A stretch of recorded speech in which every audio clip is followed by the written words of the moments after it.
All right, guys, welcome back to the Let's Talk Ball pod. This is episode 14. Just had another great weekend of Premier League football, a lot of shock results. Before we get into that, Spain, how you doing? Definitely been better after a weekend of football, but can't complain otherwise. How about you? Yeah, doing all right. Manchester United didn't lose, so that was all right. I didn't really know what to expect going into that Chelsea match. But FPL wise, my team is in the gutter. I can't buy a green arrow to save my life, so that's definitely a little bit depressing. But at least my fantasy American football is going a little bit better. There you go. Yeah, yeah, but we're here to talk Premier League, so we can jump into that in a second. I did want to start by talking about Arsenal. I think that was a big shock result on the weekend. What did you think as an Arsenal fan? Yeah, we were pretty terrible. Not an enjoyable watch. We created nothing. We looked super lackluster and looked like we had no fight and no creativity whatsoever coming from the team. So definitely not good signs and not something that filled me with much hope for the going forward. But I know we won't play that poorly all season long. But not having Odegaard has been really, really painful recently, and the game against Newcastle really showed that. Yeah, yeah, I think that's been an interesting dynamic. Watching is seeing how the team performs without Odegaard. I think he's such like a creative leader for you guys out there. And I was hoping Arteta would be able to kind of come up with a few types of solutions, I guess, to kind of get around that, which I don't think you guys have been that terrible recently, to be honest. It's just, I do think this weekend was kind of a culmination of some things maybe slowing down a bit. Um, but still think you guys are a good team. And Newcastle away is still a really tough fixture, no matter what anybody says. Newcastle hasn't looked great, but at home, St. James Park is always rocking, and they're definitely going to get up for a team or for a game against one of these top of the table teams. So I think that there's a lot to be said there. And Eddie Howe definitely set up to make this a difficult game to play some good football in, I think. I mean, he had a really physical midfield, and then also had Jolinton playing right wing, I believe it was, to help, Hmm. or I guess left wing. Excuse me, he was playing on the left hand side, I think, so he could kind of help out defensively against Bukayo Saka, who was playing on the right for Arsenal. Yep. So I think good game plan from Eddie Howe, and it kind of went the way they wanted. Like if they could snag an early goal and just defend their lead, I think that was kind of ideally what they wanted to do against you guys, and it ended up working out for them. So good for Newcastle. Yeah, they've given us a lot of trouble in the past, and it has come to the way they set up really deep and defended really strong, especially doubling up on our wingers. And having Thomas Partey have to play right back again gave Saka no help. Partey's not going to be someone to overlap, so it really was isolating Saka 1-on-2, and they shut him down. And apart from two crosses late in the second half, we just created nothing. And then with the way they set up, and without Odegaard, we had no creativity, no passing at all going through the middle. Everything was just being recycled to the sidelines, to our wingers, and really nothing was coming from it. Like Martinelli would get down and then just have to recycle the ball because he couldn't find a pass and no one was there in the center for him. Yeah, just and we just looked bad. And like I said, no fight either. So not what I wanted to see. I'm sure we're gonna bounce back, but just not great from us. Not a great showing from the Yeah, team. yeah, and I think it was really interesting. I mean, luckily, City also lost this week, Hmm. and then Liverpool was looking like they might lose or draw, but Mo Salah strikes again there. Yeah. Uh, but I guess how are you feeling as an Arsenal fan? I know we were both pretty high on Arsenal coming in the season. How are you feeling about where they're at now? What do you think about their long-term aspirations as far as the title goes? Yes, I think we're 8 points off first now 8 points off Liverpool. I think it's too early to write us off because it's only November and because of the state of the league right now. City aren't playing great because of a lot of injuries and they're just not performing well. Hmm. I mean, Liverpool are playing great, but I just don't think, personal opinion, I don't think they're going to be consistent enough to go all the way or to be this good. So I think they're going to drop points eventually.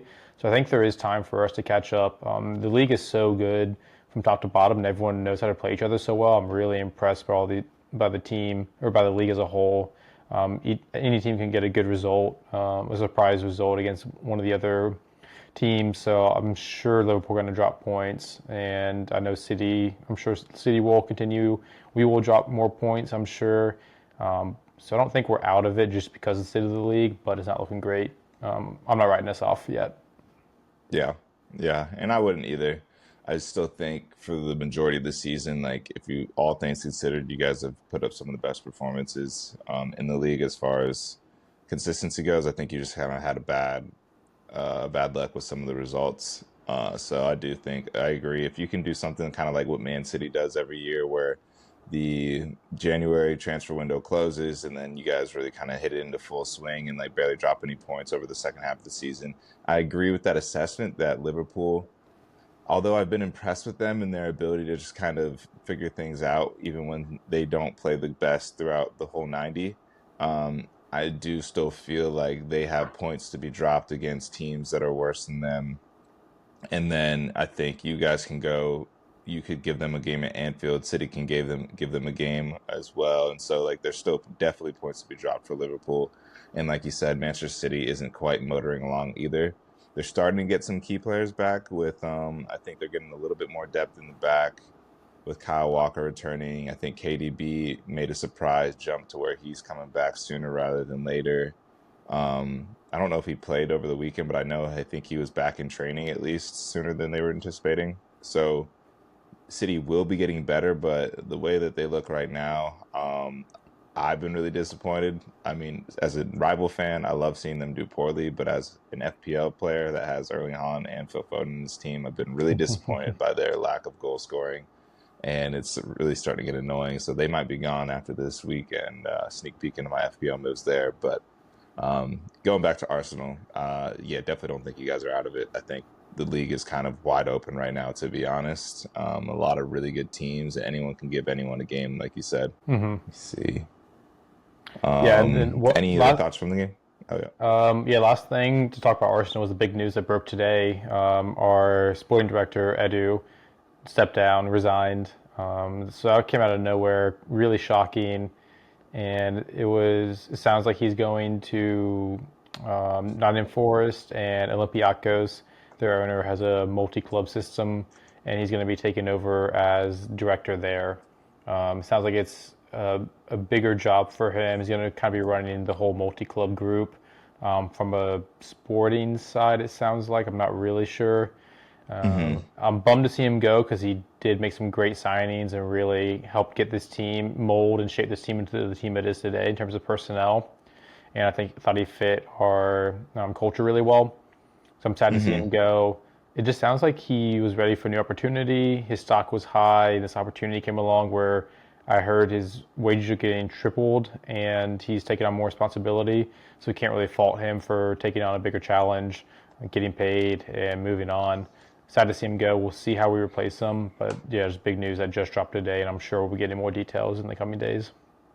Yeah, definitely, definitely big news from like a sporting director front. I think Edu has kind of been Arteta's like right hand man as Hmm. far as this rebuild goes for Arsenal and kind of setting them up and bringing them to where they are now. So it'll be really interesting to see how Arsenal replaces him. I hear Mikel Arteta is going to be heavily involved in the decision for who gets appointed next, which I think is a big show of faith from the club as far as that goes. And then I know Arsenal, I think you guys signed some other type of back office director or someone to join the team somewhat recently within the last couple of weeks. I don't know if it was at all related to this. Um, and I wish I could pull the guy's name so I wasn't just talking about something like that, not so concrete, but definitely just going to be interesting to see how her Arsenal moves forward with all the changes going on in the background. I have faith that they're a well-run club and will replace Edu well, but definitely a big miss. But good for him. Like you said, sounds like a big opportunity, and I wish him all the best at that next move. Yeah, I'm not sure who that signing might have been, but yeah, we'll see. We'll see what happens with the club. Yep, nice. But yeah, that wraps it up. Arsenal 0, Newcastle 1. Newcastle bounced back. But moving on to the next game, let's talk about United versus Chelsea. This game ended 1-1, and I think most people agree this is probably the most boring game of the weekend because there were a good few exciting, fun games to watch, but this one was not quite one of them. I would say from a United fans' perspective, going with how our season has gone so far, a 1-1 draw against Chelsea, can't really be too mad about that. But at the same time, coming into the game, I was feeling pretty optimistic. I kind of felt like we could get a result against them. I thought we could go and beat them, especially with it being at Old Trafford. And there just being a little bit less pressure on the weight of the players because they're playing more freely now that Eric Ten Hag is gone. There's less pressure to kind of perform to keep the manager in place. Ruud van Nistelrooy took charge of United at Old Trafford in the Premier League. Thought it was really cool to see him on the touchline. Just him being a United legend and kind of getting his chance to really lead United and try and get some good results in the meantime while we wait on Amorim to join the team. But going back to the game, it was 1-1, and Højlund won a penalty after receiving a really good ball from Casemiro, continually, who is continuing to perform at a pretty highly consistent level. So I do want to give him his credit there after I kind of shit on him a good bit at the beginning of the season, especially after that Liverpool match. But Casemiro consistently putting in some good performances now, played a wonderful ball into Højlund, who tries to touch around Sanchez. Sanchez makes contact with Højlund's foot, and Højlund definitely played into it. I guess you could say a bit soft, but he definitely made contact with Højlund's foot. And if I'm Højlund, I'm going down there 9 times, or not even 9 times, 10 times out of 10. Yeah, it's the So state of how calls are being made in the penalty box. I mean, everyone's going to do it, and I would want my player to do that as well. That's what everyone yeah, does. yeah, exactly. So Højlund wins the penalty, and Bruno Fernandes slots it away. But that lead only lasted 4 minutes before, off of a corner from Cole Palmer, it gets headed away by one of United's center backs, I believe, and the ball just kind of lofts in the air pretty high. Caicedo has all the time in the world to just line it up and hits it first time with his right foot and absolutely smashes it into the bottom left corner. Really good hit, really good goal. Can't really complain too much. Like maybe someone should be out there to close him down, but to be honest, like I don't know what the XG on that shot was, but I don't imagine it was very high. And those were the only two goals from the game, and really not too many big moments in this game to look back on. As everyone said, it was pretty boring, and a draw probably was a fair result. I think on the balance of things, United probably had the best chances. They created around 2 XG compared to Chelsea's 1.1. But at the same time, I don't think either team could play well enough to say that they truly deserved the 3 points. I don't know if you got a chance to watch that game, but what did you think? Yeah, I watched the game, and I wish I didn't because it was just boring and waste of time, really, felt like. Because, like you said, neither team really did too much. Like, quality was okay throughout the game, but neither team really broke away to create that many clear opportunities. So yeah, it just wasn't that interesting of a match overall. Yeah, that's funny. Like, I feel like the last two, at least the last two, maybe the last three United Chelsea games, the feedback is always like the quality for it being a top 6 matchup has just not been there. It's Hmm. just kind of like a bit basketball-y. No team can really string together more than a few passes at a time. Not this like tactical chess match that you see sometimes between like an Arsenal and City or something like that. Which I don't know. I feel like in the last game it made for an exciting game at least, Hmm. where there was a bunch of chances, but this one was not a whole lot of quality, but also not a whole lot of big chances. So just kind of a Hmm. bad watch all around. I think highlights from this game, I want to shout out from a United perspective at least. I thought Mazraoui was the man of the match. He was a dog out there. He won, like, I believe it was 13 of his 16 duels, completed all 5 of his dribbles. He was just so quality, and I think he, as of right now, is probably, I mean, with Euro being hurt, Ugarte is growing into his role, but not quite there. He's probably our signing of the summer as of right now, to be honest. Yeah. We only paid like I think 12 million for him, and he's one of our most quality players as long as he can stay healthy. So it was really nice to see him balling out. I mean, just the intensity that he brought and his ability to win duels is pretty insane because he looks like a pretty skinny, like lanky guy out there, but he is really strong in the duel and really pressure resistant. And I think he showed his quality today. And hopefully he's going to be a mainstay for us moving forward. Really, the only question about him is his injury history. It's not whether he's a quality player. So I'm hoping he can stay healthy. One takeaway for me from the game was the amount of shots that Garnacho had or took. Yeah. Something we talked about, um, and none of them were really good. He didn't seem to make good contact on any of his shots. What were your hmm thoughts on the number of shots he's taking? Is it too many? Is it the confidence you want to see? Is it just he's confident so you want to see that, or do you think he should Yeah. be passing the ball, trying to create a better opportunity, maybe a better chance for Hoyland, someone we've talked about that doesn't get enough shots? Yeah, that's a really good point. Actually, I meant to bring that up. It's somewhere where I'm in between. Like he's definitely got a lot of development to go, and definitely needs to be making more decisions in and around the box. I think that's a big reason why we haven't scored as many goals is our decision making in that final third, especially once we get in or near the box, has just been pretty piss poor. And it's really tough because he's someone that can consistently get shots off, but he just can't seem to get the quality of the shot right, which, if you're getting shots off at what cost, when you could be trying to create more. Like there's a pretty glaring moment where Ahmad is making a run off the back shoulder of a defender. It's a pretty bad screenshot that I think I've been seeing going around Twitter where people are kind of using that against Garnacho, being like, he's been selfish, he refuses to pass the ball. And then when he doesn't get the ball passed to him, he's throwing a fit and stuff like that.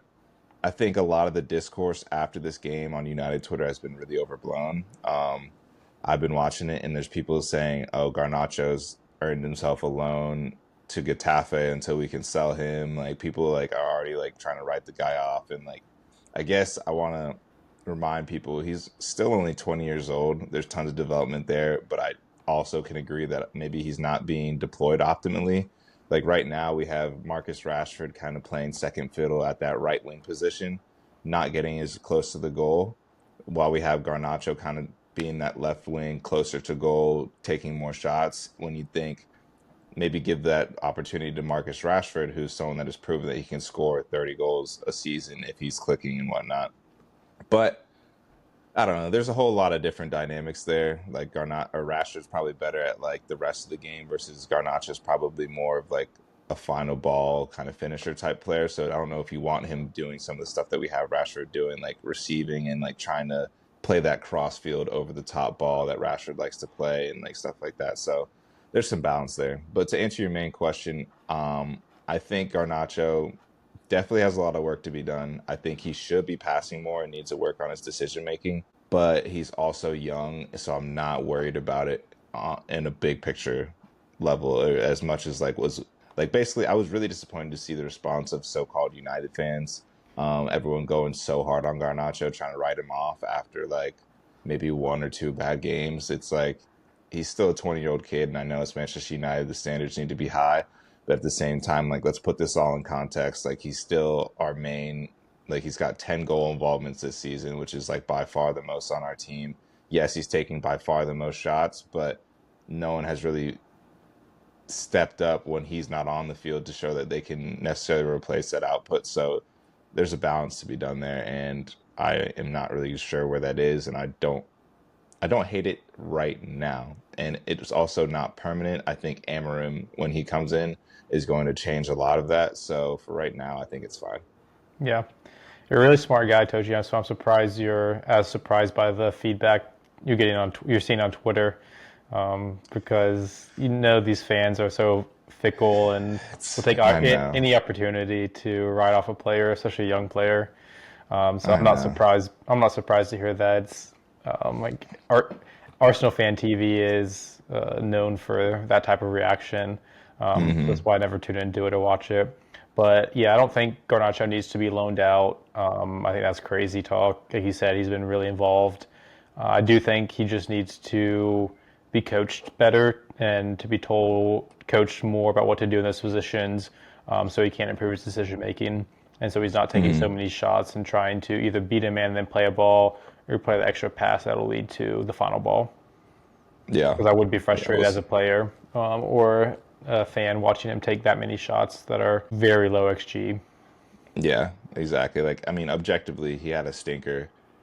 And I do need to just get used to. I am used to it, to be honest. Like I know when to stay off of Twitter for the most part after United games and United performances, just because I know how reactionary a lot of the fan base can be.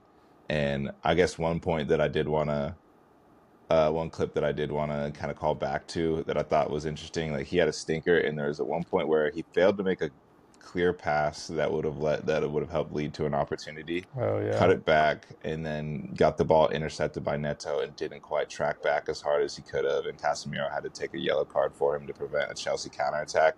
And Casemiro chewed him out Hmm. immediately, and that's kind of stuff I do like to see. He does need to hear that, and it's nice to see that someone like that we do have those leaders on the pitch, because I think that's been a big criticism of United over the last couple of years, is that they don't have those leaders. They don't have those true captain like figures on the field that are just kind of raising standards and making sure that the young players know what's acceptable and what isn't. So I thought that was a really nice moment to see.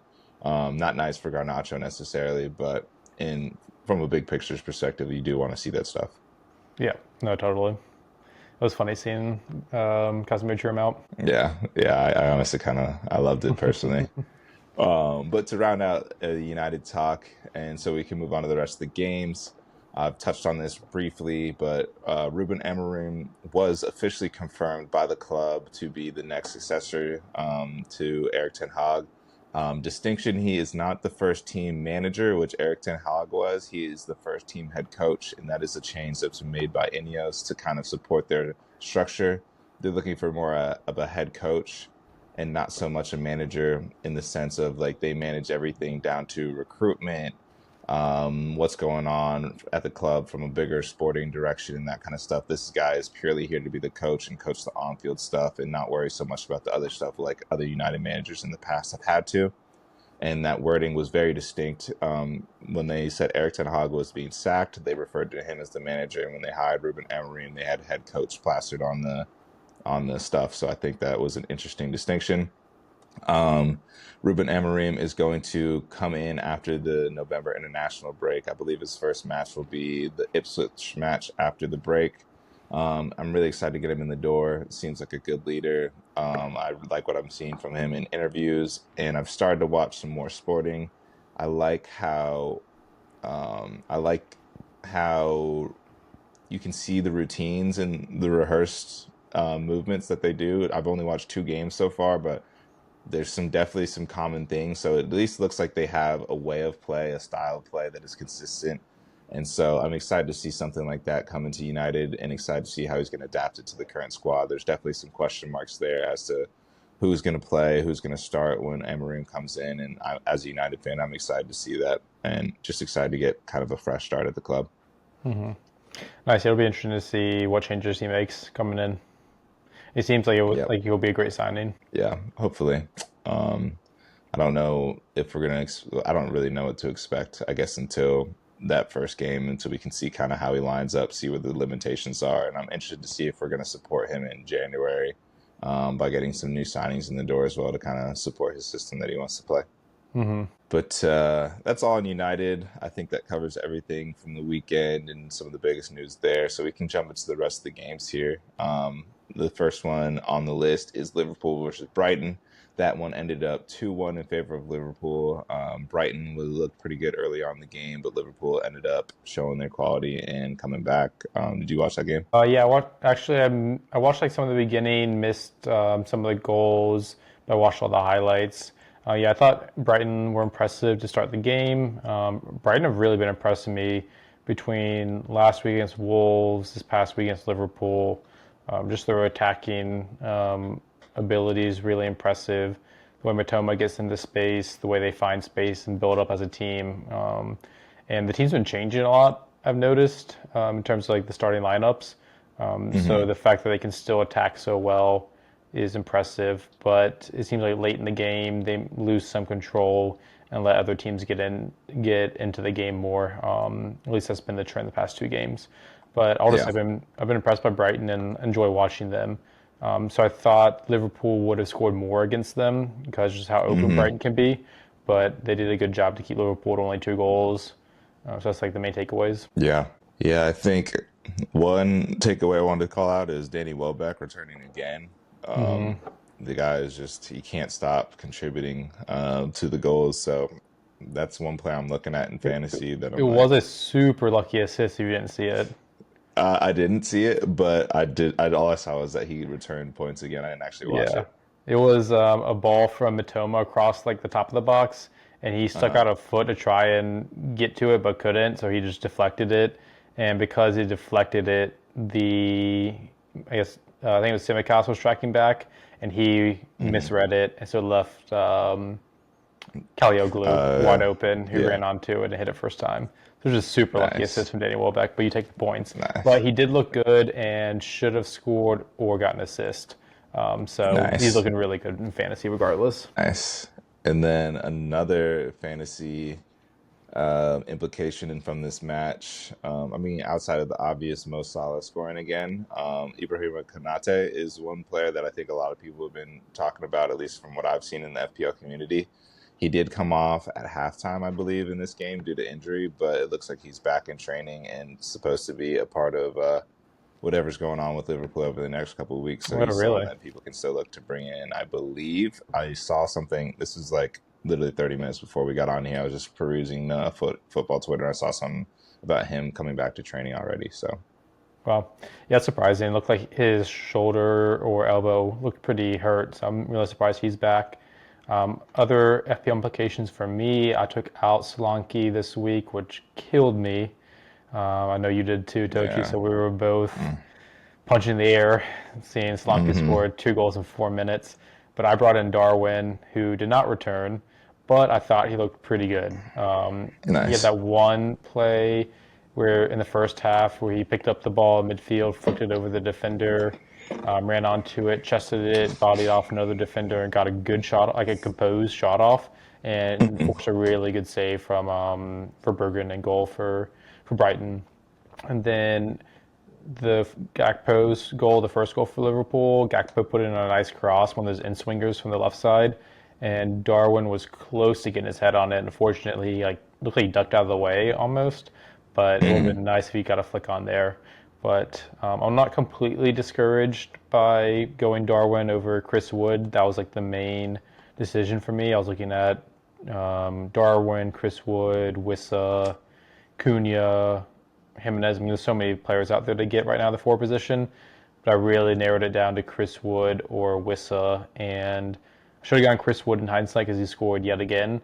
But I felt better about taking after this week about taking Darwin over going with someone like Wissa or Jimenez just because they didn't look as involved. Yeah, I think Darwin's always a good shout just with the amount that he's able to just be involved and always get himself into good positions. I think he's always going to at least make you feel good watching him. Whether the finishes come or not is one thing, but I think they will, and he will always at least be in and around the action. So, Yeah, not a bad shout. I really was just banking on Liverpool scoring a lot of goals this week against Brighton, who Brighton have been pretty open.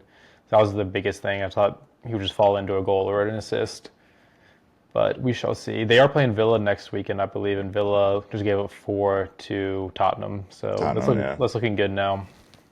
Yep. Let's see. I think that's all we got on Liverpool Brighton. Next, we got a battle of the promoted teams, Ipswich versus Leicester. That one ended up 1-1. I think, who was it? Was up most of the game? Was it Ipswich up most of that game in there? Or in that one? Yeah, yeah. Ipswich were up, and then Ayew scored a late goal after in the 94th minute after Ipswich got a red card Oh, earlier. yeah. Calvin Phillips, red card.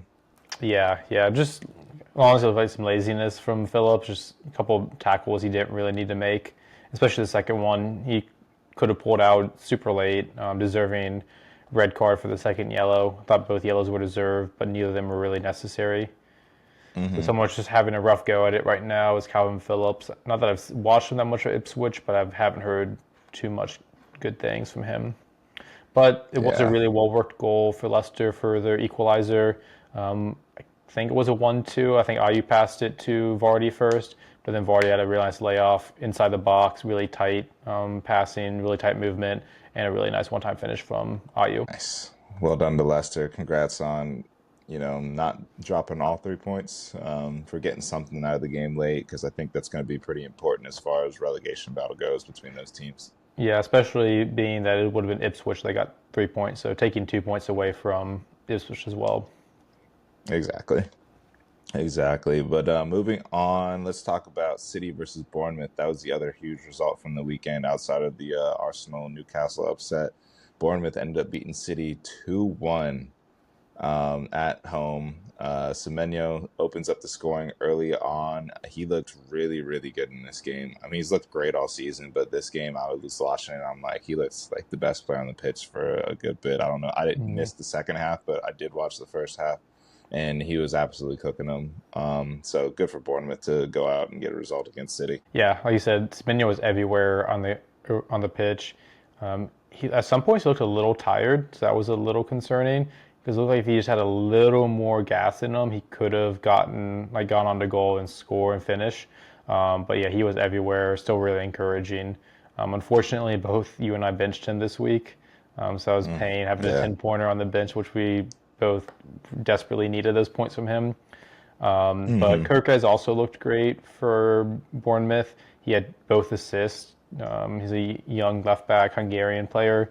Re- Two great quality assists, and someone that I might look to get in fantasy. We're going to keep an eye on defensive wise because he really gets up there. Yeah, that's a good shout. I remember I was looking at him towards the end of last FPL season, not so much this one, but it's good to see that he's still kind of getting involved and doing the thing. And especially, I might be looking to shake up my back line in fantasy here, as well. So that's a good shout to keep an eye on.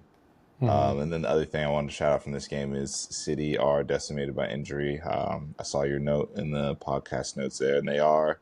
Looks like they're getting a couple key players back, but they could use all their players back as soon as possible because they look like they're just barely limping along. And I think their bad performances finally caught up to them this week, thankfully, because I've been saying I think they've been getting a little lucky to get away with some results recently.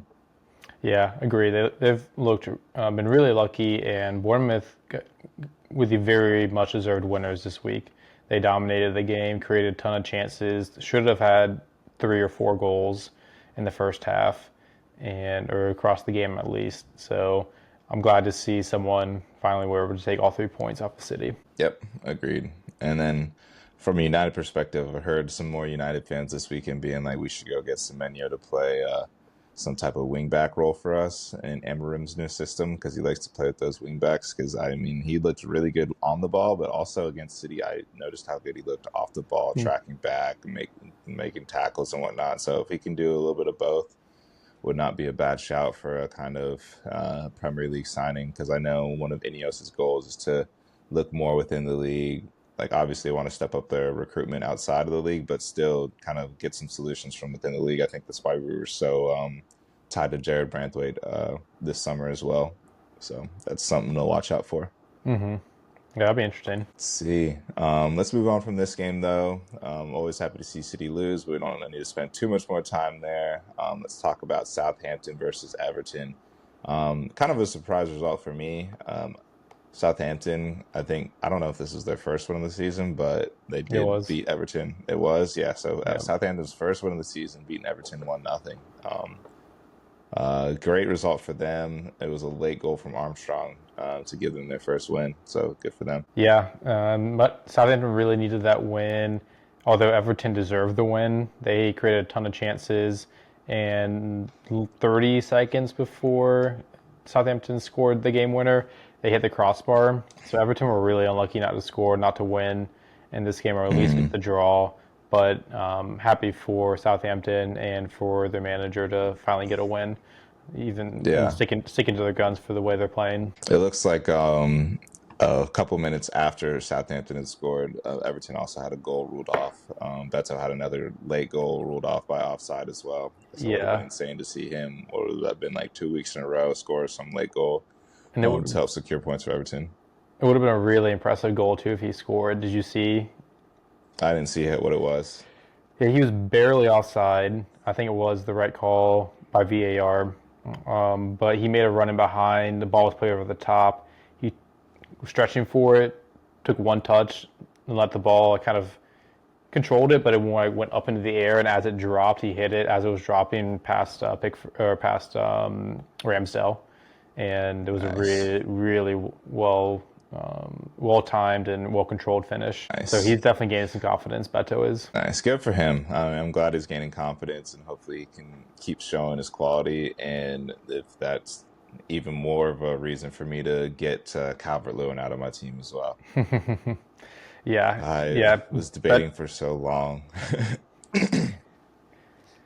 I was debating for so long whether to take him or Solanke out of my team, and I like switched the transfer probably like 3 or 4 times. I woke up in the middle of the night before the deadline. It was probably 3 a.m. and I'm sitting there tinkering with my lineup, like half asleep, and I was just like, screw it, like let me just go with this. And so disappointed that I ended up going Cunha for Solanke instead of Cunha for Calvert-Lewin, unfortunately.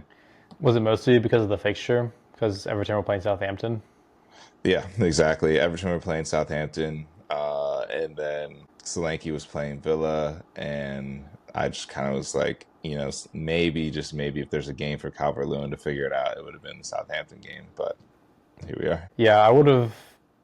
I also took out Slinky and felt really comfortable taking him out because he had what, maybe one shot over the past three Premier League games, and they were playing Hmm. Villa, and I expected Villa to play better.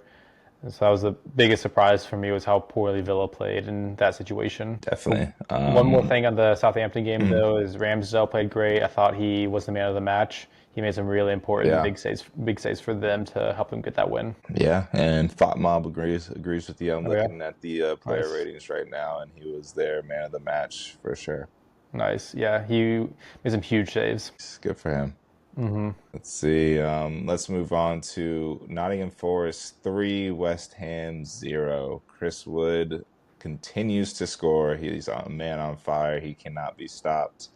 What did you think of this game? Just bummed to see Chris Wood score again. I knew it was inevitable. I should have gotten him instead of Darwin, but what are you gonna do?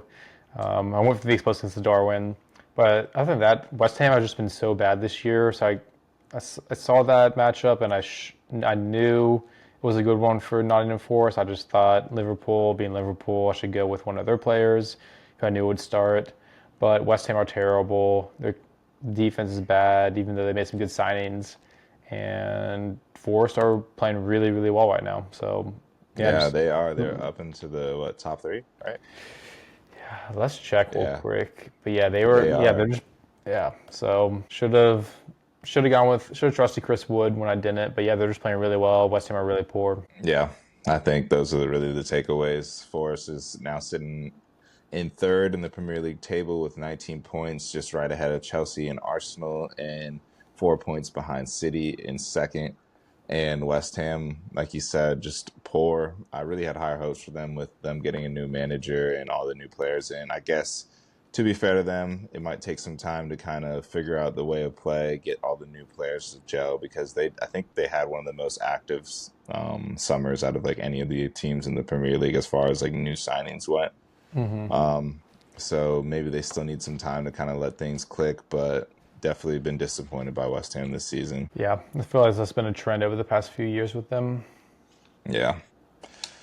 Let's see. Let's move on from that game, though. Shout out to Forrest. Shout out to Chris Wood. Hoping he doesn't keep on scoring. I was looking at bringing him in for FPL, but their fixtures are about to get a little bit worse, so things might slow down for them a little bit. But let's talk about Wolves versus Palace. That one ended up 2-2. What did you think of that match? This one I did not watch, so not too many takeaways. I watched the highlights, and it's two teams that have been underperforming all year, but it looked like they both came to play. Looked like it was pretty high intensity, and two goals to both teams in the second half made for a pretty exciting second half. And then I Yeah, was also happy to see Chalobah score. Like he's a good character, good guy, and he seemed really happy to score. So I'm good to see that. yeah. Yeah, I'm really happy to see Chalobah score as well. I think I sent to you the video of him kind of talking and doing this interview, and just like getting a little bit of insight into who he is as a person. Just really makes you want to root for him, regardless of whatever team he plays for. I'm glad he's not on Chelsea, so it makes it a little bit easier to root for him. But definitely was really happy for him to get that moment. Crystal Palace had two goals from defenders, which I thought was interesting. Chalaba and Gahey were their two goal scorers. Oh yeah. What else was a takeaway? I really did think Forest were going to come in and win this game, and I thought Crystal Palace would struggle a lot more with them not having Eberici Eze to play. Hmm. But they were able to put a pretty good performance together from what it looks like. They had 2.51 XG compared to Wolves' 1.5, 19 shots, four big chances created. So looks like they're, even without Eze, even without their best player, maybe starting to get things to click a little bit more over at Crystal Palace. So maybe one to watch as they maybe get a little bit more confidence as a team. Yeah, But Chalaba not too did many other block takeaways from this. a pretty close range shot from Ateta that would have gone in, it looks like. So that was Oh, really? unfortunate. Yeah, that was in the first half too. Oh, oh wow. Did not So see I'm that. sure there was some pretty high XG on that shot from Ateta. And Wolves Gotcha. are playing pretty well. I wasn't very confident with Cunha just because I wasn't sure how involved he was, and they're just Mm-hmm. not a great team. I mean, they're in last place, but they were Mm-hmm. moving the ball pretty well, and he's pretty focal, and he is the best player on the team. So that was a big debate for me was whether to go Cunha because he's getting a lot of hype right now in Mm-hmm. FPL, and they have a really good run of fixtures. So he'll be one to watch, and them as a whole. I'm not completely sold that he's a great pick. Just doing some of my own research and more so the eye test is watching them. Mm-hmm. I just don't think they're a great team, but he's a solid, good player and the best player on their team. And I do rate him to finish. I'm just not sure if he'll be involved enough or the team Wolves will create enough chances as a whole. Yeah. That'll definitely be one to watch out for. I'm kind of going in, or I am in on the Wolves, not going in on the Wolves. I've got Aiden Ori and Cunha in my team now, and those are going to be my Wolves assets moving forward for this next run of fixtures. So I'm praying for a lot of attacking returns, hopefully involving Aiden Ori at that left wing back spot, and then Cunha, who just seems to be involved in at least some way in most of what Wolves are doing offensively. I've heard he's really good for bonus points as well. I have not checked the Hmm. underlying numbers there, but I've heard that's like a big selling point for him, and that's why I kind of went with him when I was trying to decide which cheap forward I wanted to go with. So, looking forward to watching some more Wolves matches in the future, and hopefully they can keep it going. I Let's do think he is see. a Let's. great Oh, go ahead. long-term pick because the fixtures are so good and he's so cheap. I still have a wild card, which I think I'll use in 12, so I was looking more for a short-term Mm, pick. But if I was looking for a long-term pick, Cunha would be a much easier pick in that situation because the fixtures are so good and you know he's going to get 90 minutes every single week. yeah, good for you for still having that wild card. I played mine pretty early, and Yeah, unfortunately, it has not we'll worked out see for if I me. use it to an effective use or not. I'm worried because I don't know Yeah, when to use it. yeah. I just don't know what to do with my team and who to go for Yeah, in general. yeah. Seems like you can at least take a couple punts over these next couple of weeks if you're planning on wild carding relatively soon, and then if those Yeah, don't work out, just blow it up. part of the reason I went with Darwin, a differential who has a high ceiling. Nice, nice. So let's try and run through the rest of these. We got just two more games to touch on.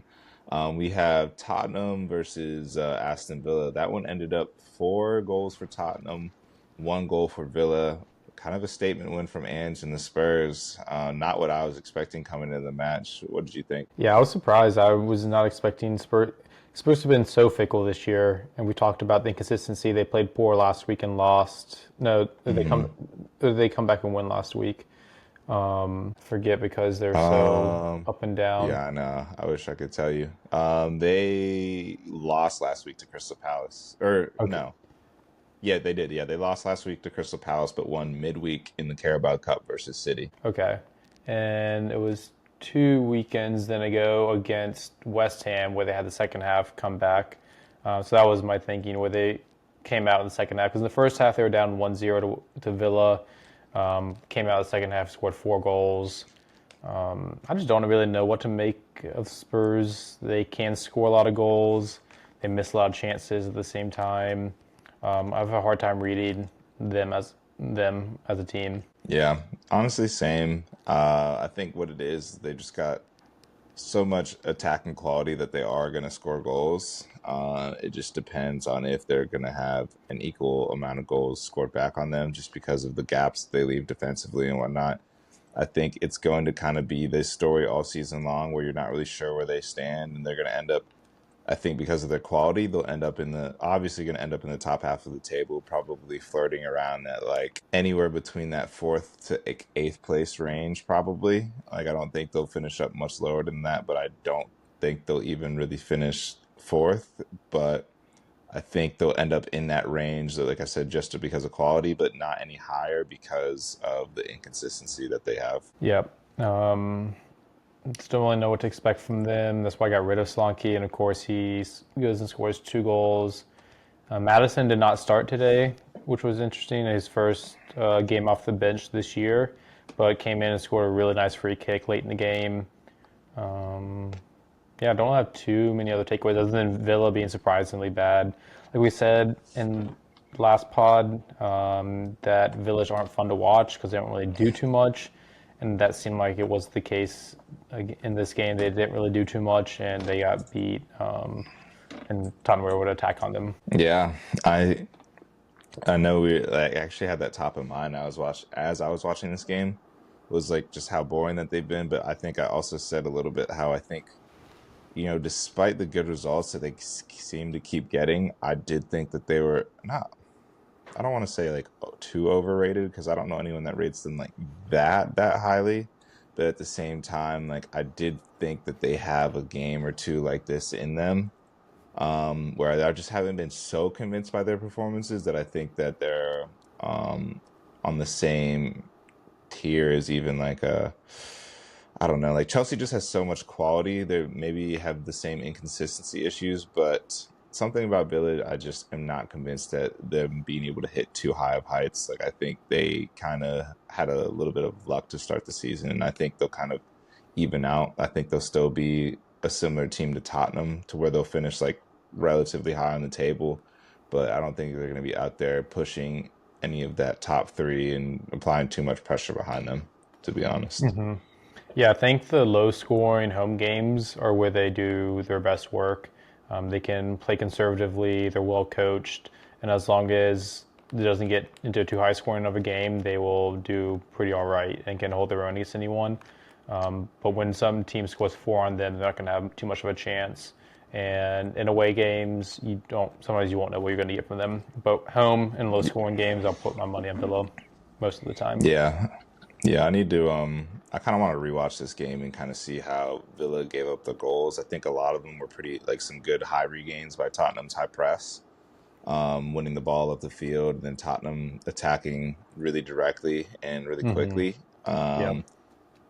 So I think, that was good to see, and I'm interested to see if other teams can try and replicate that against Villa, and just kind of I'm just interested to see how it ended up working out that way because I just feel like if there's one thing about Villa that I thought I noticed, I thought they like don't really get themselves into situations where they're making too many mistakes and then getting killed for those mistakes like that. Yeah, it was largely Tottenham's high press that led to high turnovers into quick chances for Tottenham, which has Gotcha. been a staple for Ange and his tactics, and that paid off. Yeah.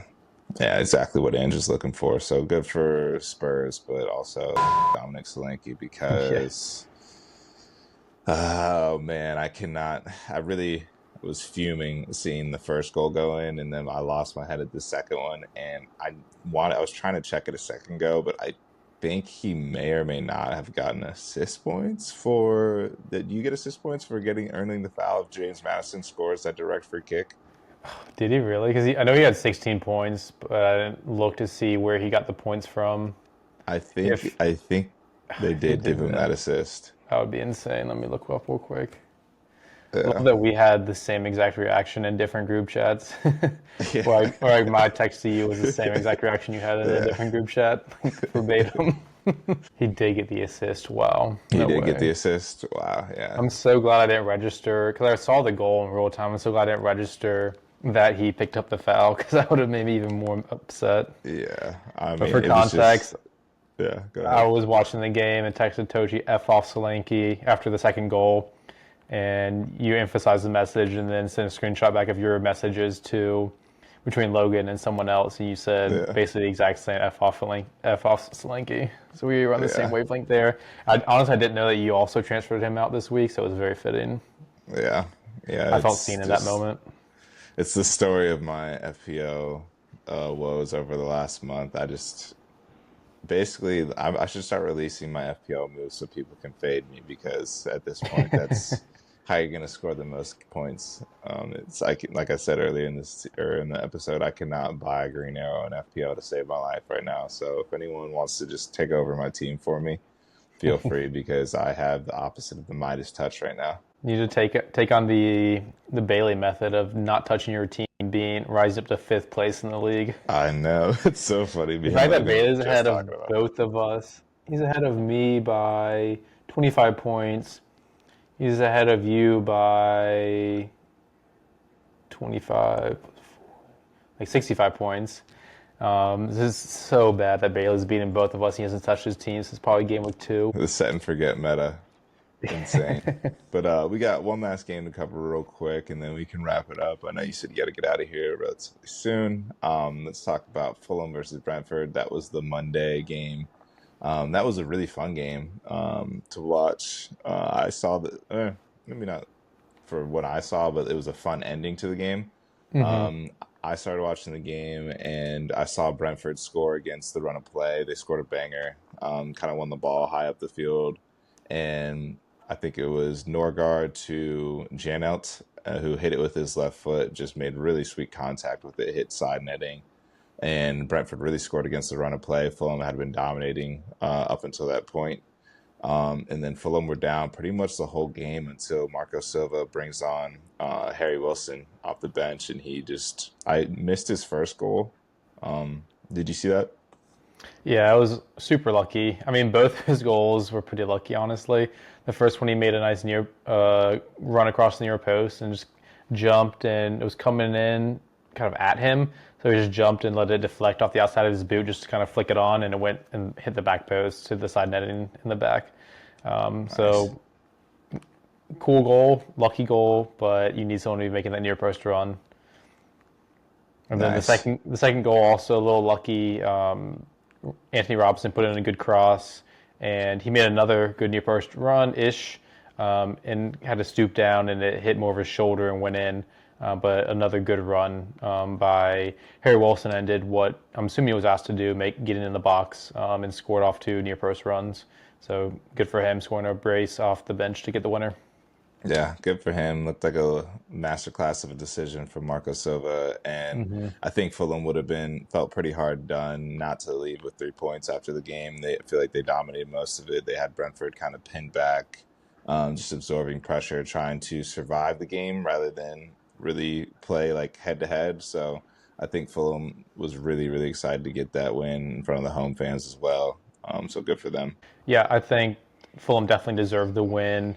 They attacked better. Smith Rowe and Reece Nelson looked good all game. Agreed. Reece Nelson was very direct, very attacking. Some of his final product wasn't quite there, but it was still encouraging to see directness he was playing with and to be able to beat players.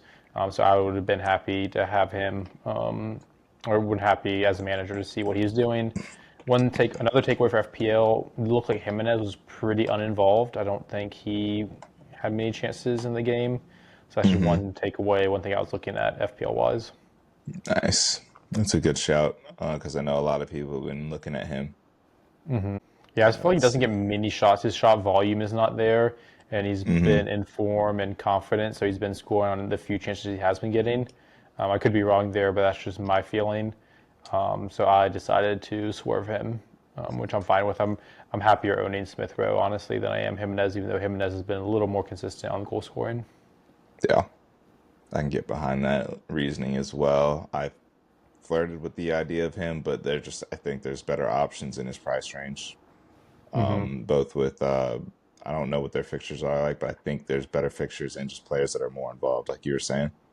But yeah, shout out to Fulham. Really glad they got that result. To be honest, it was kind of hype to see them celebrating at the end. Two 90th minute plus goals. They had 26 shots, 12 on target. Dominated, almost had 70% possession in the game. Basically, just dominated on all fronts. It's kind of insane looking at their shot map right now. Just the amount of shots they were able to get on. So Yeah, they a lot of deserved them it. were. I'm not sure if you're looking at the on target or off target, just total shots. A lot of them got a ton of corners as well. I think a lot of the shots were blocked, or even if those were shots on target, a lot of the shots or a lot of crosses and shots would be shots ended up going out for corners. Yeah, it looks like I'm seeing like 10 block shots from them. Yeah. So looked like it was just a game full of putting the pressure on until Brentford broke, essentially. And Brentford, Nice. who have not kept a clean sheet all year. Oh, wow. Really? Yeah, I did not know that. I might need to keep that in mind as I'm trying to target some fixtures moving forward. yeah, Brentford is definitely a targetable team. You want to have some attackers against because they will give up goals. Nice. Nice. Well, that wraps up our Premier League roundup for the week and our reactions to game week 9. A lot of crazy stuff happening in the league as far as results go, and it really does look like the table is wide open. So I'm interested to see how these teams progress and see what teams can do next week. We do also have, I believe, Champions League and Europa League coming up midweek as well, so that'll be fun to watch. Yeah, Um, we play Inter away. really, I did not know that. Yeah, yeah, at the San Nice, Siro. So nice. hoping for a better showing than we showed against Newcastle this past weekend. We're gonna need Yeah, it. yeah. Definitely some fun matches. Juventus, Leo, Liverpool versus Leverkusen will be a good one.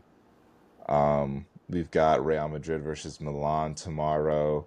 And then I am personally really excited to see Sporting versus Man City. I think the Oh world yeah. are going to have their eyes on Ruben Amorim against Manchester City, his next potential rival. I was funny. He made a joke in the press conference, being like, "If I beat City, the expectations are going to be through the roof. If I lose to City, Yeah. then I'm already going to start getting killed by the media or something like that." I That's, forget what he at least he said, knows but what he's getting himself into, exactly. So I love that he and can acknowledged that joke. there's going to be a lot of eyes there. Yeah, I love that he can joke about it too. Yeah, exactly. Say I'm excited to see Pulisic cook against Real Madrid because he's been on fire lately.